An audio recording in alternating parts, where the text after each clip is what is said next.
Hello. Are you tired? It's sunrise again. How many nights has it been that you skipped sleep willingly?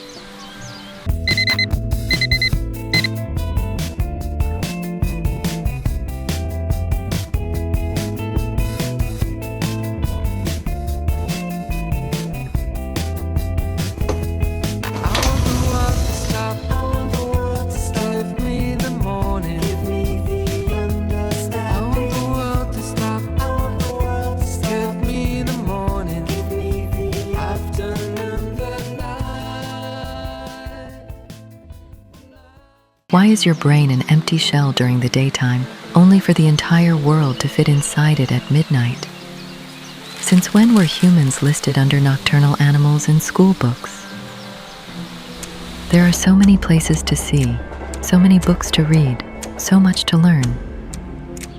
Even at the age of 14, you were worried that your life was too short to your never-ending to-do list. At 20, you thought you'd already lost your chance at a career because you were constantly comparing your pace to theirs. Where do people find these brilliant ideas? Why do the genius thoughts that come to you in bed at night feel as useless as a forgotten, dried-out half-lemon in the back of the fridge by morning? No matter how far you've run, you have always felt behind the others.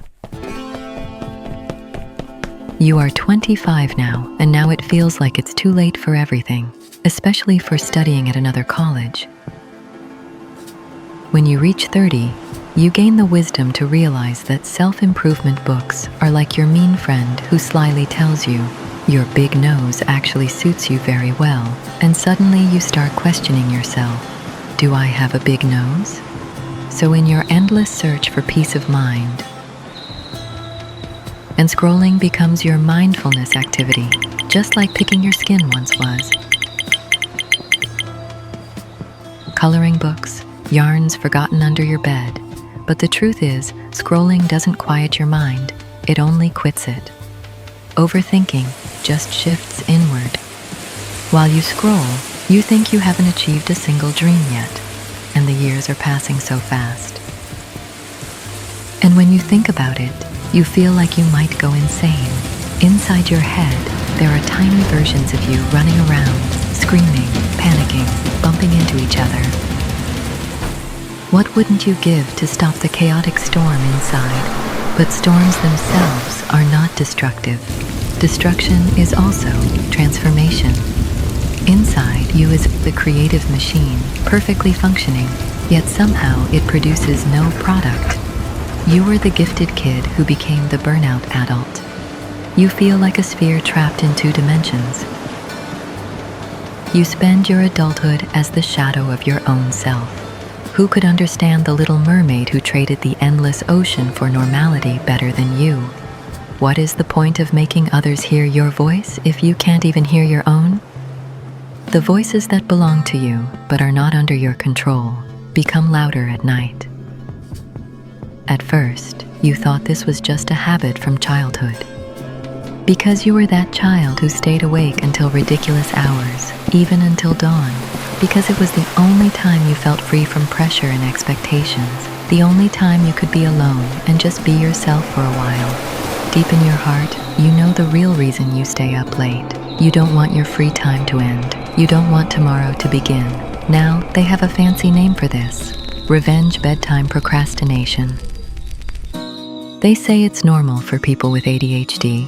They say it's common, but nobody asks if you are happy lying awake in bed while your eyes burn with pain and your brain simply refuses to switch off. Would your life be different if you were able to sleep at night? Have you tried melatonin? Have you tried lavender? Have you tried yoga? Every unsuccessful attempt makes you question your own humanity. They say, go into nature, connect with nature. That's how you find peace of mind. Meanwhile, during the entire hike, you're thinking, is blue the only color birds can see? Or can they see every color except blue? That teacher in primary school had a blue skirt. That was the day my mom came home late from work. Why can you remember all these things, but not pay your bills, not carry your keys?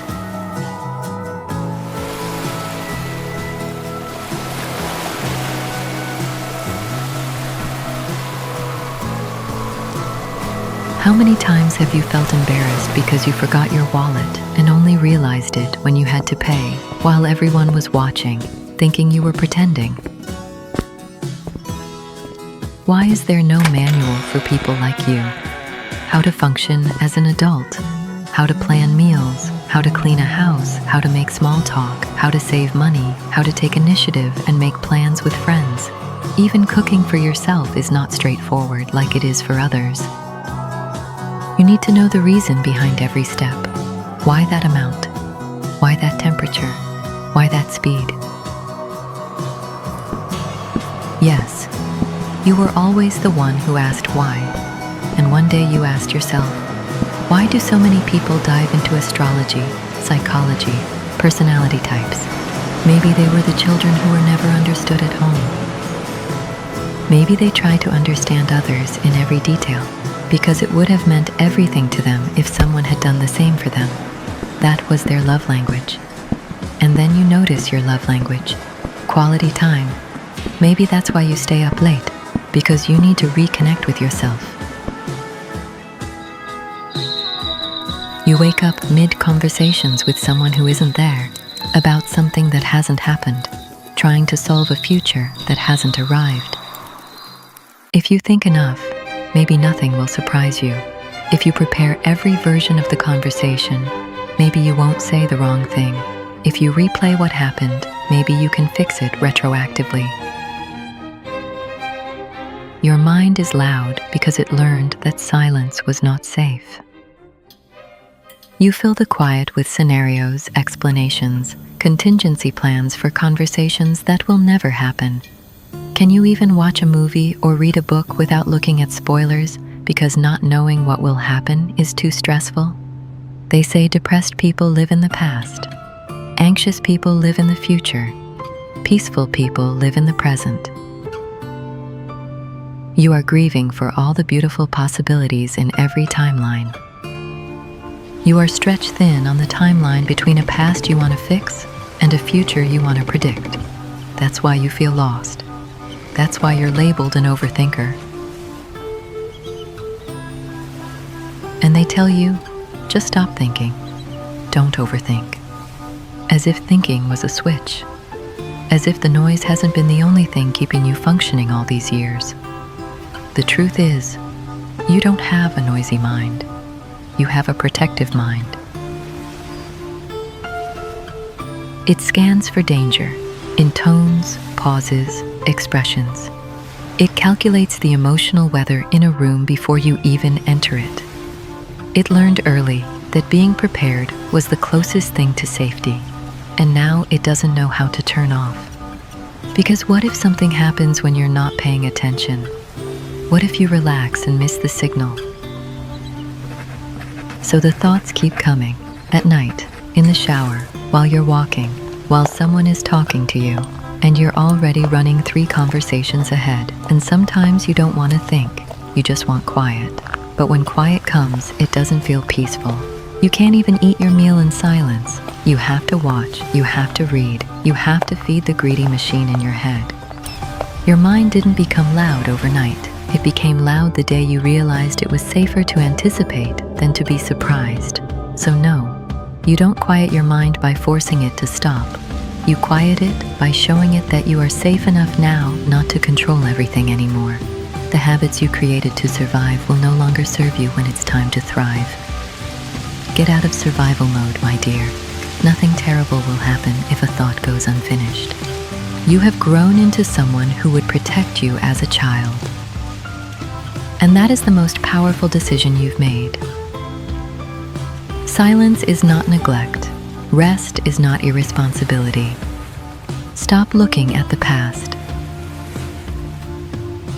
They say healing is difficult when your inner child wants love, your teenage self wants revenge, and your present self wants peace.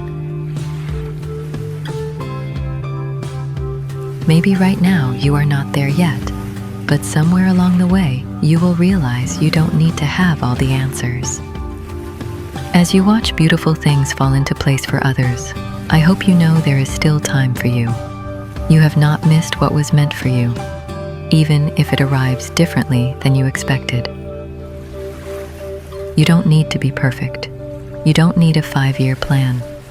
You don't need to figure everything out at once. Life is messy, unpredictable, and beautiful because it is out of your control. And the moment you stop holding so tightly, you will be free. Don't forget, there are far, far better things ahead than any we leave behind.